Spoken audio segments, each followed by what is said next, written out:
My parents called me ungrateful and demanded $50,000 on my birthday while praising my twin like a king, so I stood up, smiled, and gave them a paper that made their world crumble in seconds. My name is Olivia Carter. I'm 26 years old, and today is my birthday. Well, our birthday. I have a twin brother, Daniel, and if you haven't already guessed, he's the golden child. He's the charming, athletic, effortlessly perfect one, the one my parents adore. If Daniel failed a test, Dad would shrug and say, "Not everyone's meant to be a genius." If I aced an exam, it was, "Well, you're a girl, studying comes easier to you." If he broke something, it was an accident. If I did it, it was, "Olivia, you need to be more responsible." I learned early that everything in this family revolved around him. When we both got into college, my parents covered his tuition in full. For me, it was, "You're smart, Olivia, you'll figure something out." I worked late shifts, took weekend jobs, and lived off instant noodles just to keep myself afloat. Daniel partied, drove around in cars my parents bought him, and took vacations I could never afford. But today, I told myself I wouldn't get angry. Today is my day too, or so I thought. Happy birthday, Danny. House was decorated, the dining table packed with food and the living room buzzing with relatives. Daniel was in the center of it all, tearing into gift after gift. A brand new PlayStation, designer sneakers, a thick envelope I already knew was stuffed with cash. Mom kissed his cheek. "We're so proud of you, sweetheart." Dad clapped his back. "You work hard, kid, you deserve it." Daniel grinned. "Thanks, guys. You're the best." I exhaled slowly, thinking maybe they were just saving mine for last. Finally, Mom turned to me. "We didn't forget about you, Liv." I sat up a little straighter. "Here it comes." She reached into her purse and pulled out a small envelope. I took it, slid my finger along the edge and pulled out the single sheet of paper inside. "Balance due, $50,000, payable to Mom and Dad. We expect full payment soon." I stared at it. I read it again. Then I looked up. "What is this?" Dad leaned back in his chair, arms crossed. "You're an adult, Olivia. You've lived here for free for years, ate our food, used our electricity. College wasn't cheap." Mom gave me a patient smile. "It's only fair, honey. You have a good job now, you can afford it." Daniel snorted. "It's not like you have a family to support or anything." I glanced at him, at the pile of gifts sitting in front of him. I inhaled deeply, exhaled even slower. My heartbeat steadied. Everything inside me turned cold. I smiled, a small, sharp smile. Then, without a word, I reached into my bag and pulled out a different envelope. "All right," I said, standing up. "Then here's my gift to you." I placed the envelope on the table. Mom hesitated before opening it. Her eyes flicked over the first few lines and suddenly her face turned pale. Dad snatched it from her hands, reading faster now, flipping through the pages. Daniel frowned. "What is it?" I crossed my arms. "It's the finalized contract for the sale of this house." Silence, the kind of silence that only happens when someone realizes they've just lost everything. Daniel sat up straighter. "What do you mean, sale of this house?" I shrugged. "Exactly what it says. You told me it's time I paid my debts, right? So I did." I tilted my head. "I just didn't pay them to you." Mom's voice trembled. "Olivia, tell me this is a joke." I smiled wider. "Nope." Dad's face twisted in rage. "You can't do this." "Oh, but I can," I said sweetly. "My name is on the deed, remember? The house was put in my name for tax reasons a few years ago. You just assumed I'd never do anything about it." Daniel looked between us, realization dawning on his face. "Wait, where are we supposed to live?" I grabbed my purse, slung it over my shoulder, and headed for the door. "Not my problem." I turned back one last time, meeting my parents' stunned panic eye. "Happy birthday, Daniel." And then I walked out, smiling. I didn't slam the door when I left. I didn't storm out or scream or throw things. I just walked. Calm, steady, purposeful. Because I won. Because, for the first time in my life, they lost. My phone buzzed in my pocket before I even made it to my car. I didn't need to check to know it was my mother. Then another buzz, and another. By the time I slid into the driver's seat, the notifications were coming non-stop. Mom, Dad, Daniel, Aunt Linda, even Grandma. I put my phone on silent and tossed it into the passenger seat. Let them panic. They had no idea how long I had waited for this moment, how long I had planned it. 1 year earlier, I was sitting at the kitchen table, staring at the house deed Dad had placed in front of me. It had been a normal Saturday morning until then. Coffee, silence, a rare moment of peace before the chaos of family life. But now, I was looking at the single biggest mistake my parents had ever made. "Why?" I asked, keeping my voice neutral, controlled. Mom sighed like I was being difficult. "For tax purposes, honey. It'll be easier if the house is in your name, but don't worry. We'll still be paying for everything. It's just a formality. A formality. A technicality. A trap." I knew better than to trust them, but I also knew that if I refused, they'd turn it into a guilt trip from hell. After everything we've done for you, you can't do this one little thing? Do you even care about this family? Daniel would do it in a heartbeat. So I smiled, nodded, and signed my name. Then, when they left the room, I scanned every page of that document, saved it to my personal files, and started planning. Back to now, the fallout began. It took exactly 1 hour for the first explosion. Bang, bang, bang. The knocks on my apartment door rattled the frame. Olivia, open this door right now. Dad. I rolled my eyes, took a long sip of my coffee, and walked over at a leisurely pace. When I pulled the door open, he shoved past me like a bulldozer. What is this? He waved the sale contract in my face like it was a death certificate, which, honestly, it was. I crossed my arms. That's your problem now. His face was red. You sold our house. I leaned against the wall, watching him unravel.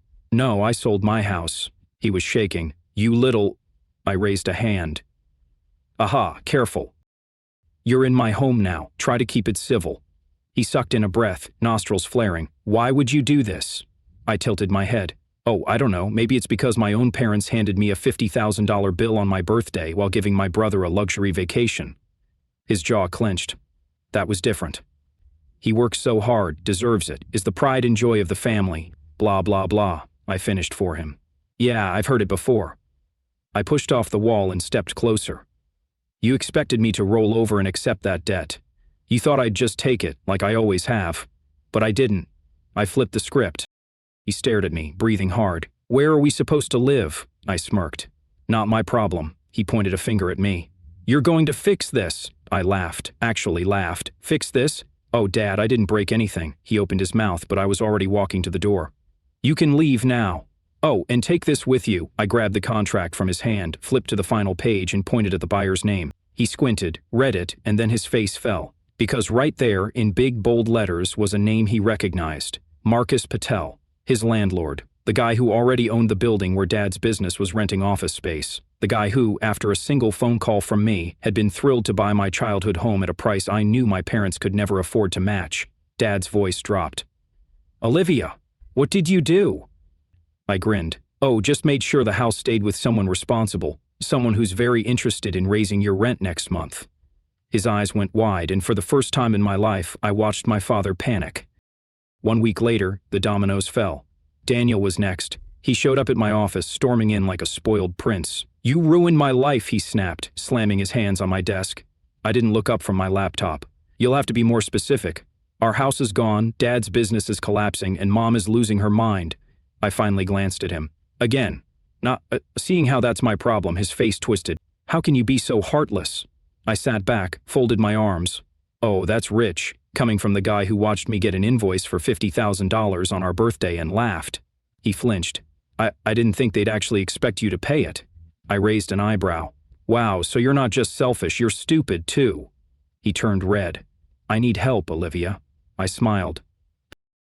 I leaned forward. And you know what I got instead? Debt, manipulation, guilt trips, a lifetime of being second place to the great and mighty Daniel. He swallowed hard. Please, I don't have anywhere to go. I sighed dramatically. That sucks. His eyes were desperate now. Olivia, we're twins.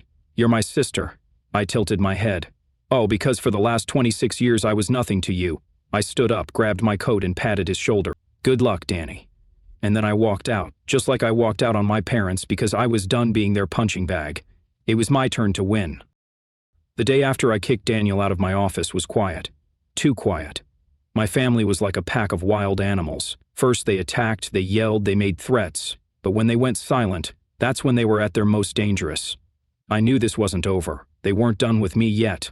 And right on cue, the next morning happened hour. I pulled up to my office building, barely stepping out of my car before I saw her. Mom. She stood by the entrance, arms wrapped around herself, hair messy, face pale. She looked like she hadn't slept all night. I didn't rush to get out of the car. I just sat there, watching her through the windshield. Let her wait. When I finally stepped out, she turned toward me, desperation all over her face. Olivia, please. I stared at her, my expression blank. What are you doing here? She let out a shaky breath, stepping closer, like she was trying to find some last bit of sympathy inside me. We have nowhere to go. You can't be this heartless. That house was our home. I smiled. It was your home. Now it belongs to someone else. Her breath hitched, her hands gripping my arm. Please, we're your family, we can fix this, just give us the house back. I gently pulled my arm away. Oh, you want to fix this now? Just like you helped me when I worked 2 jobs to afford college? Just like you supported me when you handed me a $50,000 bill for my birthday? It wasn't like that. We just wanted things to be fair. I laughed, shaking my head. Fair? Was it fair that Daniel got everything handed to him while I was left to struggle? Was it fair that you never once saw me as an equal? She reached for my hand again, gripping it tighter. Your father is sick from all this stress. Daniel is depressed. We're all at our breaking point. This isn't about money anymore, Olivia. This is about family. I inhaled deeply, then, in a voice barely above a whisper, I leaned in and said, Family stopped mattering the moment you decided I was just a bank account. Her lips trembled. You don't want us to end up homeless, do you? I tilted my head, voice calm and even. That's not my problem. I turned and walked into my office, not looking back. Daniel tried to play dirty. That evening, I got a notification Daniel had tried to transfer money out of my bank account. I smirked. And here we go. He always thought I was the naive little sister, the one who wouldn't see it coming, like I hadn't prepared for this over a year ago when I started planning. I moved my real savings into secure accounts, but for fun, I left a fake account open just in case someone tried to pull something. Did Daniel try to steal money? Yes, but not my money, his. I sat back enjoying my tea, just as my phone started ringing. What did you do, Daniel? I put him on speaker and continued reading my emails. What's wrong, Danny? Where's my money? That was all I had. I smiled. Oh dear, that's unfortunate. I swear I will make you regret this. I sighed. Daniel, you really thought I'd leave my accounts unprotected? His breathing was uneven now, anger and frustration seeping through the phone. I won't forget this. I shook my head. Neither will I, because for the first time, I'm the one winning. I ended the call. The next morning, I woke up to a text message. Mom is in the hospital. I read it and felt nothing. No fear, no anger, no guilt, just nothing. Then another message. Please come. We made a mistake. We'll fix this. I set my phone down and went to make coffee. I didn't reply because I wasn't their victim anymore. Watching them fall apart. It had been 2 weeks since I sold the house, 2 weeks since I shut the door on my mother, humiliated my father, and wiped out Daniel's savings in one calculated move. And in those 2 weeks, I hadn't heard a word from them. No more desperate calls, no more guilt-tripping texts, nothing. At first, I thought maybe, just maybe, they had finally given up, but I should have known better. Daniel's downfall. It was a Friday afternoon when my phone rang, not from an unknown number, not from my parents, but from an old college friend, Marcus Patel. Yes, that Marcus Patel, the real estate investor who now owned my parents' house. Olivia, I have to thank you for sending that deal my way, Marcus said, his voice amused. I leaned back in my chair. Glad to hear it's working out for you. Oh, it is, but that's not why I called. I raised an eyebrow. Oh, your brother showed up at the house today. I sat up a little straighter. Did he? Yep. Acted like he still lived there. Walked in like he owned the place. You should have seen his face when my guys told him to get lost. I smirked. And what did he do?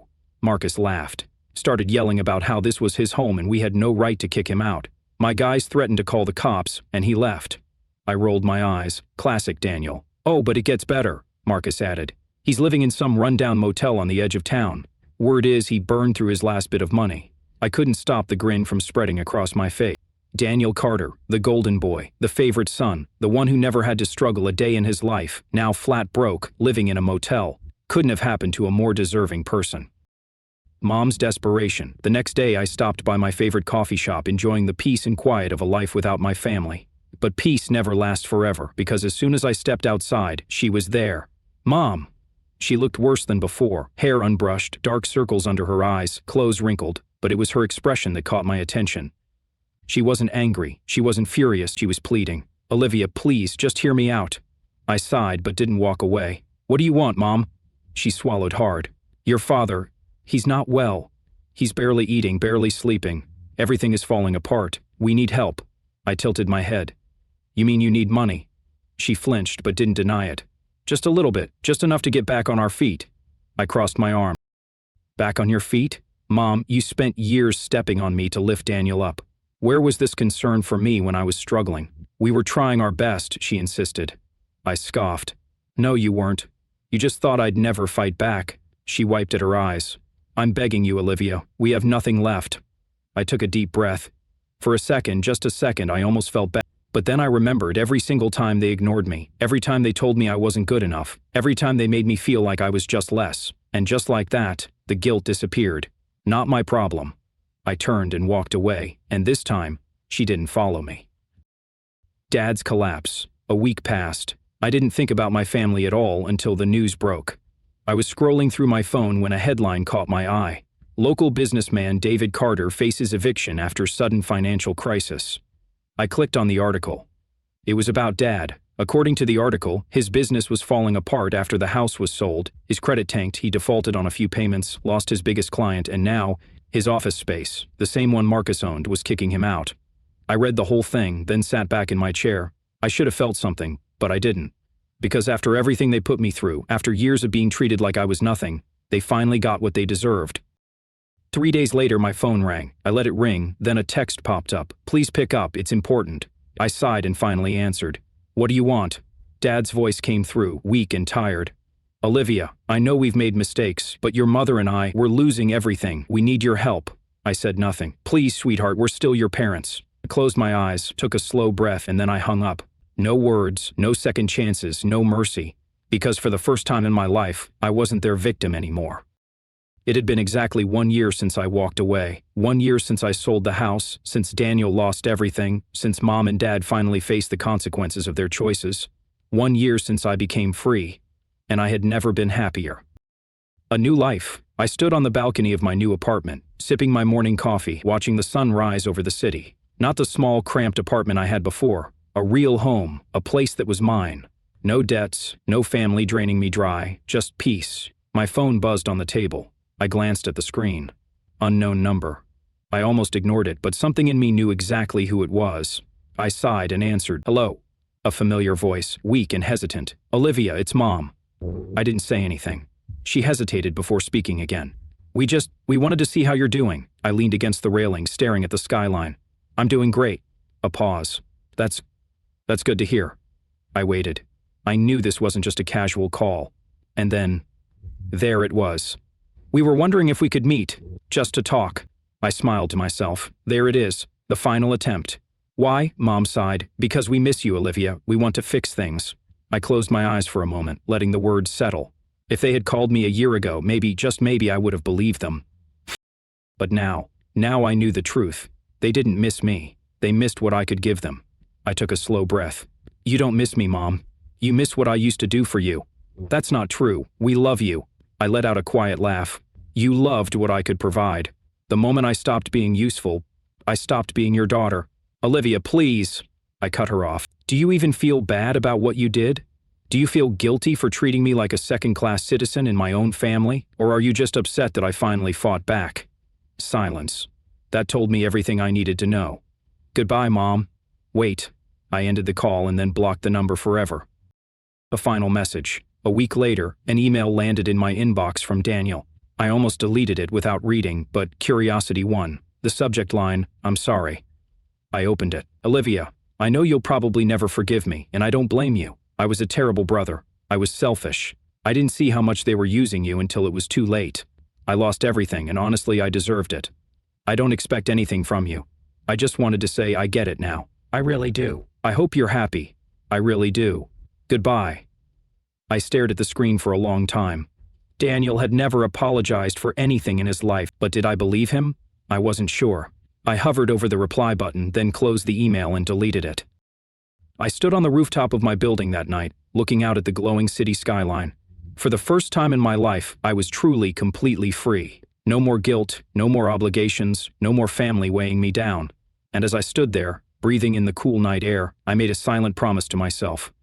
I would never let anyone take advantage of me again.